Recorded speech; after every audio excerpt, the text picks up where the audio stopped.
短くて簡単な祈りの方法。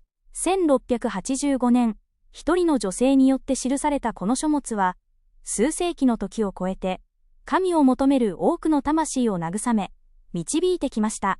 今日は、そのシンプルで深遠な祈りの世界へ、あなたをご案内します。この教えの導き手となるのは、17世紀フランスの神秘家、ガイオン夫人です。彼女の生涯は、決して平坦なものではありませんでした。病、不幸な結婚、若くしての夫との死別など、絶え間ない試練の中にありました。しかし、彼女はその苦難の中で、神への完全な献身という道を見出しました。彼女の言葉は、安楽な書斎からではなく、苦しみのるつぼから生まれた、魂の真実の叫びなのです。あなたは、祈りと聞いてどう感じるでしょうか？多くの人にとって、祈りは難解で、形式的な義務のように感じられるかもしれません。心がちりぢりに乱れ、神様が遠くにいるように思えて、祈り始める前から気遅れしてしまうことはないでしょうか。敬虔な生活は恐ろしく、達成困難なものに見える。そのため、最初の一歩を踏み出すことさえためらってしまうのです。しかし、ガイオン夫人は教えます。祈りは、一部の学識ある人々だけのものではありません。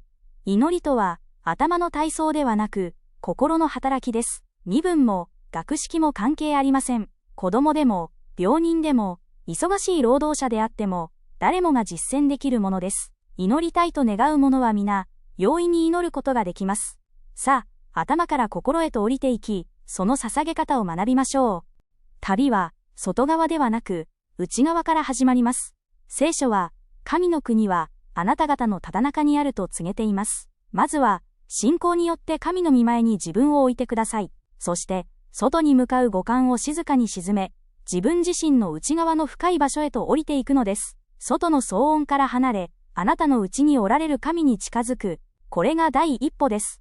最初は、聖句を読んだりする、瞑想が助けになるでしょう。しかし、それは、あくまで出発点に過ぎません。神様の臨在を感じ始めたら、もう理性を働かせたり、言葉を探したりするのはやめましょう。それは、火を起こすことに似ています。火がひとたび燃え上がれば、もう仰ぐ必要はありません。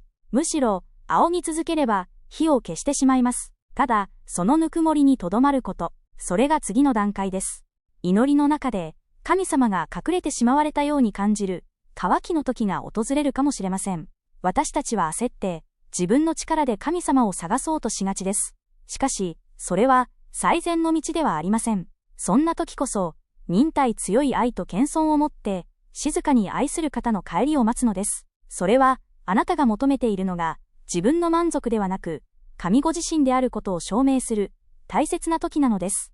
この道において最も重要な鍵、それは、自己放棄です。それは、あらゆる自己中心的な思いを捨て、完全に神の御心に身を委ねること、過去を忘れ、未来を神の摂理に任せ、ただ、現在を神に捧げるのです。一度神様に差し出した贈り物を、また、自分の手元に取り戻してはいけません。すべてを委ねる平安が、そこにあります。神を愛することは、十字架を愛することと切り離せません。自己放棄と十字架は、手を取り合って進みます。純粋な愛は、栄光の山だけでなく、苦しみの丘でも神を求めます。十字架を味わう心にとって、苦いものさえも甘美に変わります。なぜなら、十字架への渇きに比例して、神ご自身への渇きと愛が深まっていくからです。五感や感情をコントロールしようとして、外側から厳しく抑え込む必要はありません。戦おうとすればするほど、かえってそれらを活気づけてしまうからです。唯一の方法は、内なる想起です。魂が完全に内側に向かい、内にある神を見つめるとき、外側の感覚は自然と静まり、離れていきます。神に近づけば近づくほど、私たちは古い自己から遠ざかることができるのです。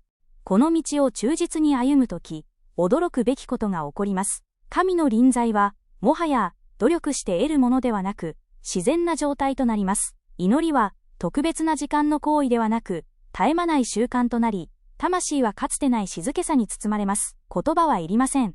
沈黙こそが祈りとなり、その静けさの中で、神の愛が注がれ続けるのです。何もしないで沈黙しているのは、怠惰ではないかと誤解しないでください。そうではありません。これは最も高貴で、広範囲な活動なのです。車輪を想像してください。ゆっくり回る車輪は部品が見えますが、高速で回転する車輪は静止しているかのように何も見えなくなります。また、母の乳を飲む赤子は、乳が豊かに流れてくると、吸う努力をやめて、静かに飲み込み、眠りに落ちます。この静けさは、活動の欠如ではなく、神の霊による豊かさの現れなのです。イエス様は、霊と誠による礼拝を教えられました。この祈りこそが、その実践です。私たちは、自分の人間的な方法を離れ、聖霊の純粋さの中に入ります。そして、神こそがすべてであり、被造物である自分は、何者でもないという真理の中に身を置きます。私たちが自分を空っぽにし、無となるとき、神は即座にご自身で私たちを満たしてくださるのです。この祈りから、徳は自然に流れ出します。自分で努力して、徳を積み上げるのではありません。すべての徳の源である神を、ご自身のうちに宿すからです。求められるのは、愛だけです。愛しなさい。そうすれば、あなたのしたいことをしなさい。真に神を愛する心があれば、もはや、神を悲しませるようなことはできなくなるからです。神様は、あなたに難しすぎることを要求されません。神は、単純で、子供のような心を喜ばれます。もし、神のもとへ行きたいなら、この甘く、単純な道を進んでみてください。あなたが想像するよりも、はるかに容易に、そして、速やかに、望む目的地へとたどり着くことでしょう。さあ、あなたも今日から、この祈りの旅を始めてみませんか？